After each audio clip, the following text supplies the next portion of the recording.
Hi everyone, Colm here. In this video I want to talk you through a barbell back squat, and in particular I want to talk you through how to squat like an athlete in comparison to other variations of squatting. Okay, so this version of the squat is for athletic development and all-round lower limb development. Just give you 3 repetitions of what a back squat would look like.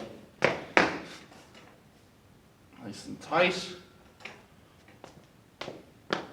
2 steps back. Feet shoulder width apart, toes pointing out, keeping the weight of my heels in the outside of my foot, keeping that chest up all the time, leading with the chest, looking straight ahead, getting a good grip on the bar. Valsalva, big deep breath in, bracing my core.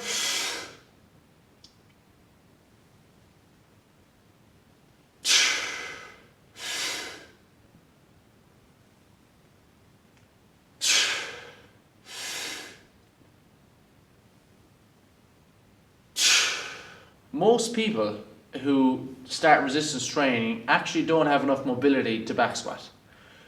Get your mobility right first, then worry about your stability, and then start to load the bar, okay?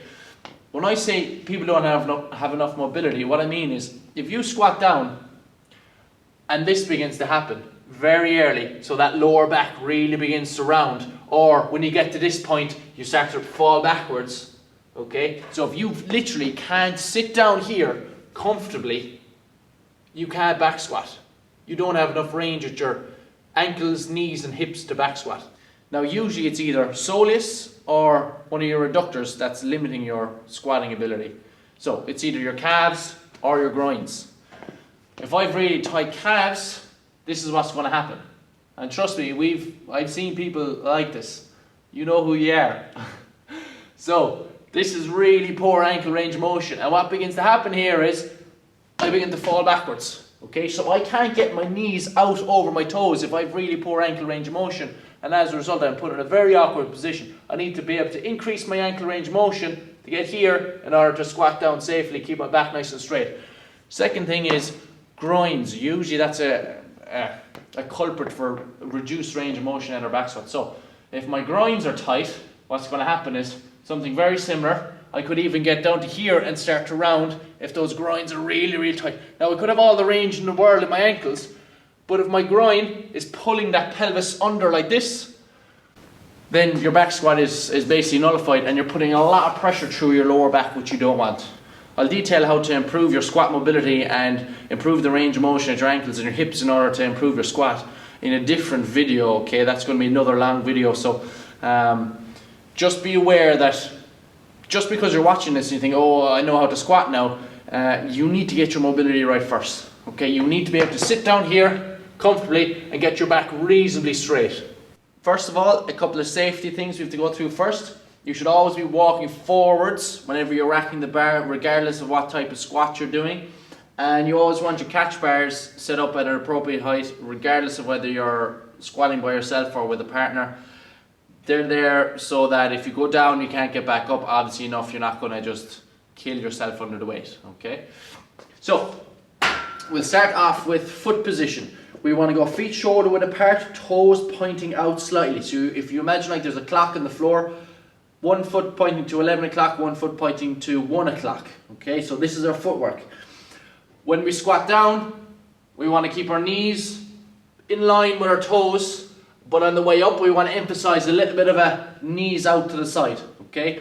You never want your knees coming into the middle, particularly here in this position. Now generally people have no problem with this going on the way down. So on the way down those knees will stay in line with the toes, and then on the way up we really got to push them out to the side and force them out and get into that habit nice and early.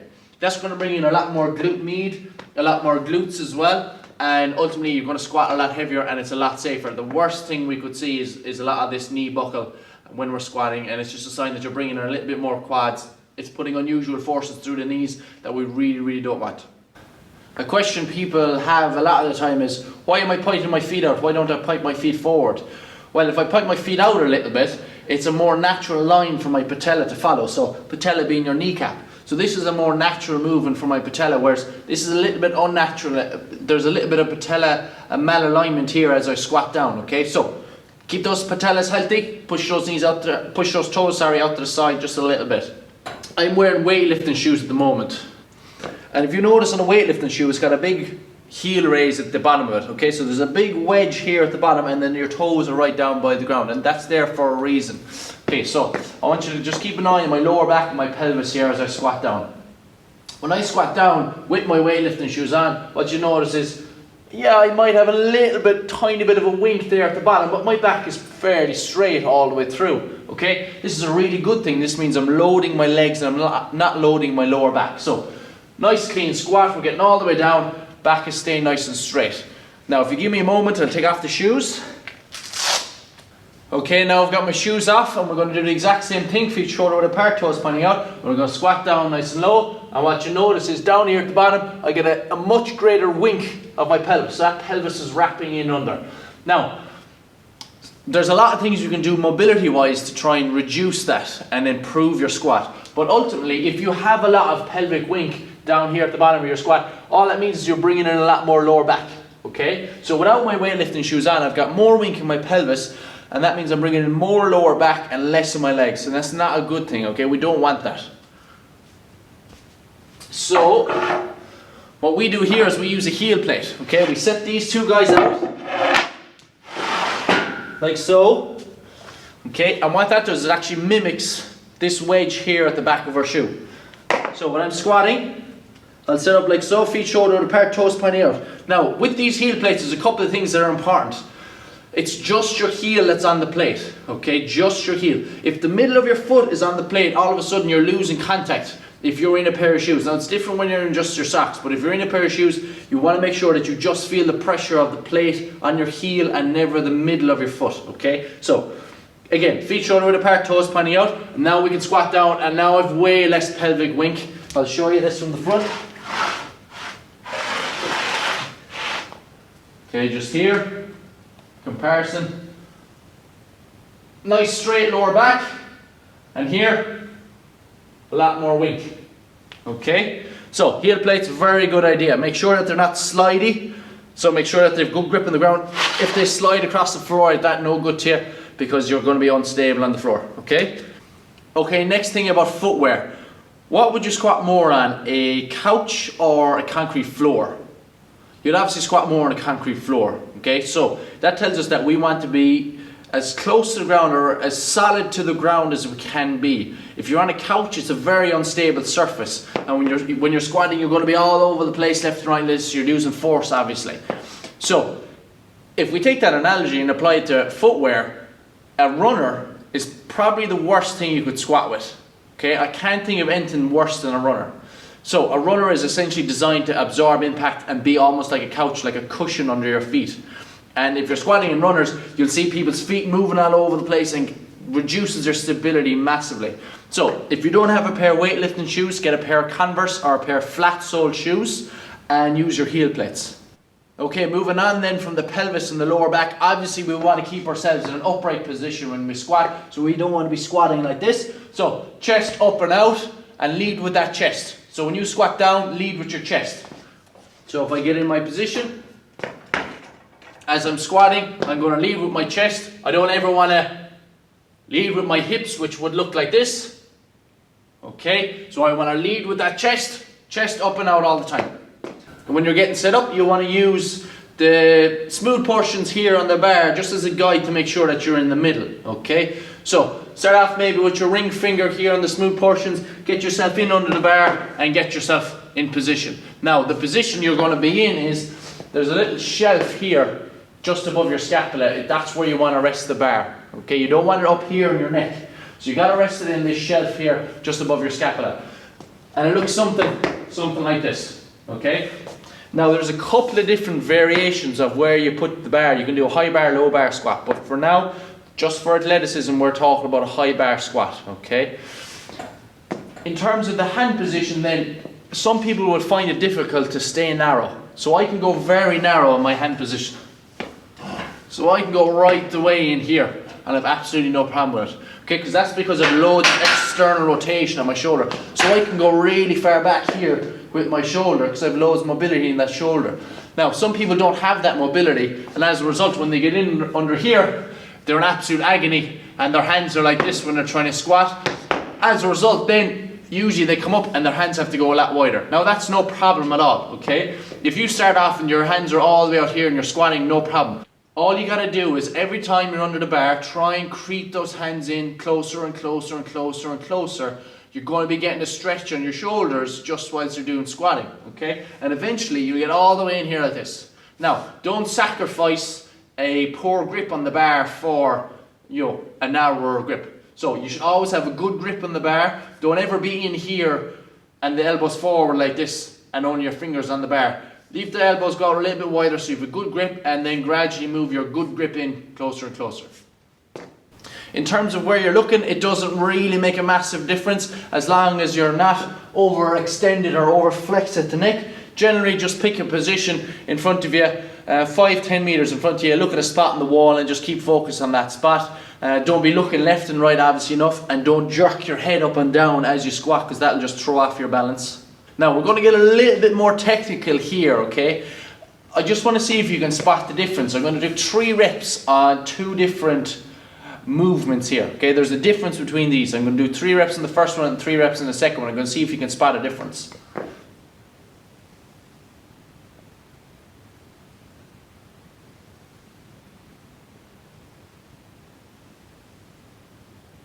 Okay, that's the first one. This is the second one.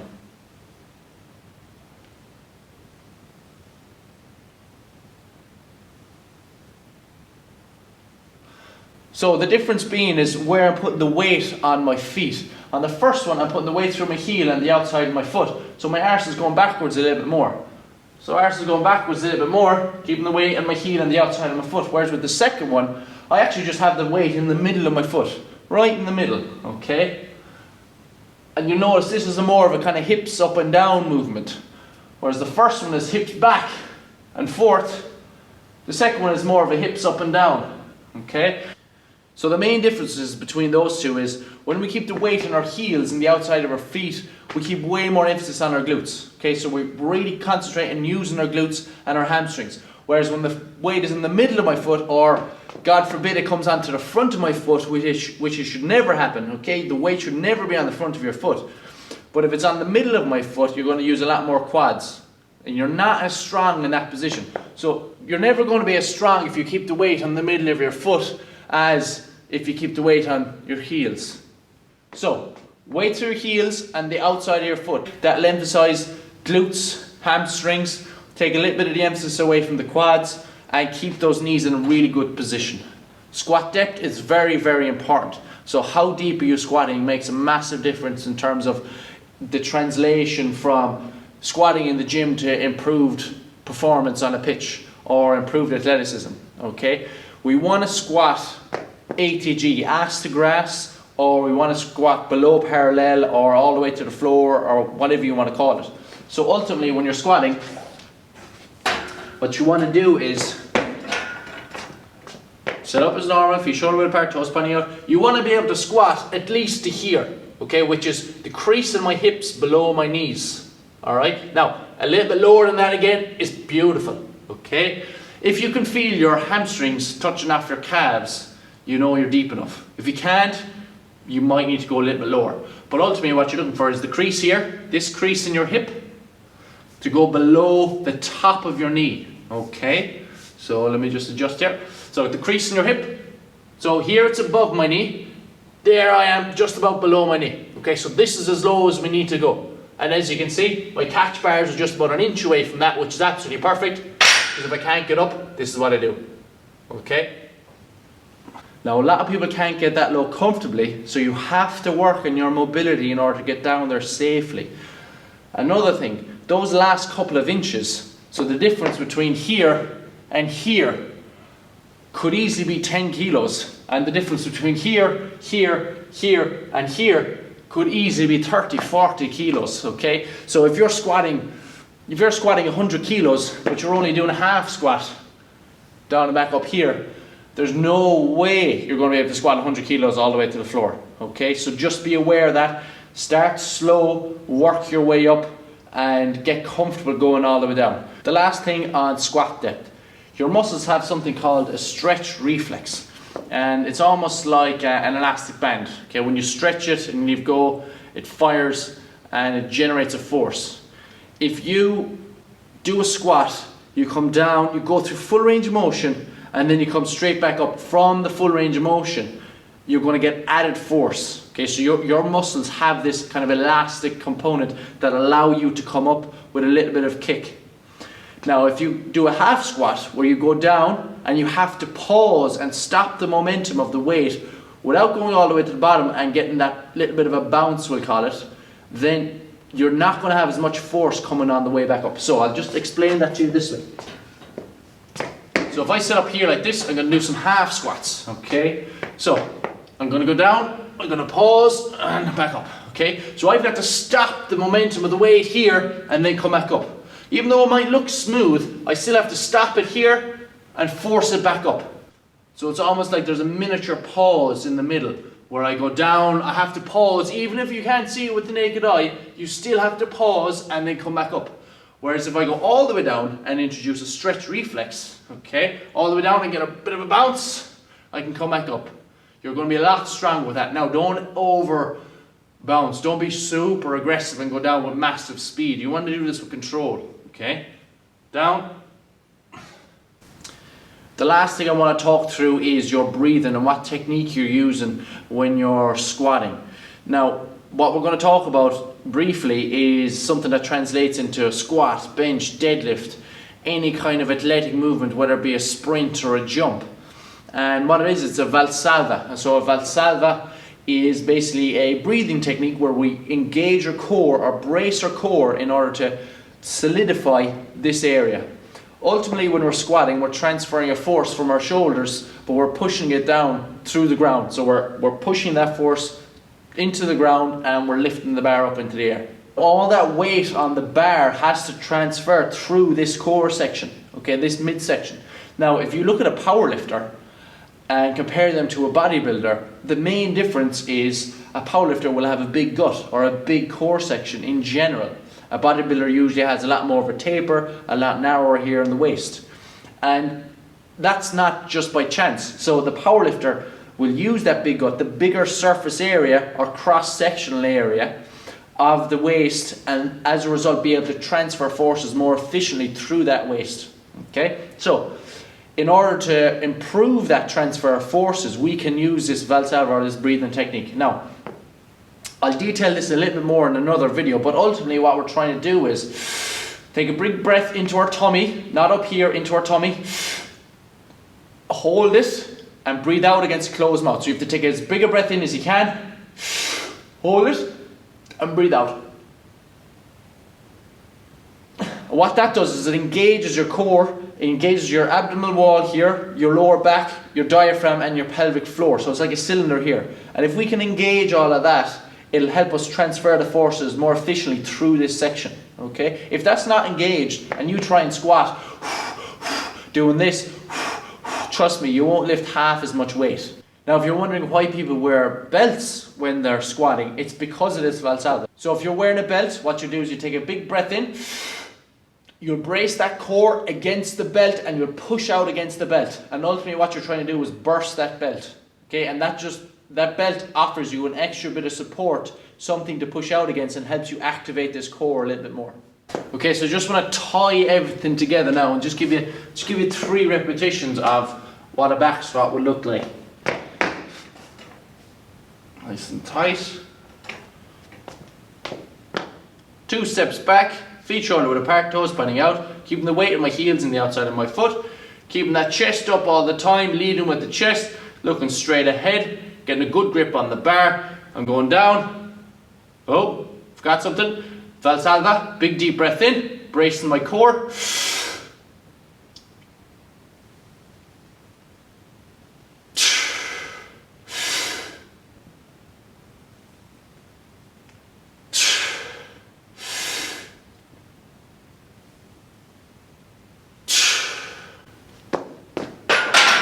Okay, I can breathe out on the way up when I know I'm going to complete my lift. That's when you can breathe out. Don't breathe out before then, because if you're grinding through it, you're never going to complete the lift if you breathe out. There's going to be a separate video on mobility for your back squat. There's going to be a video on the Valsalva maneuver as well. Those videos will have a little bit more detail.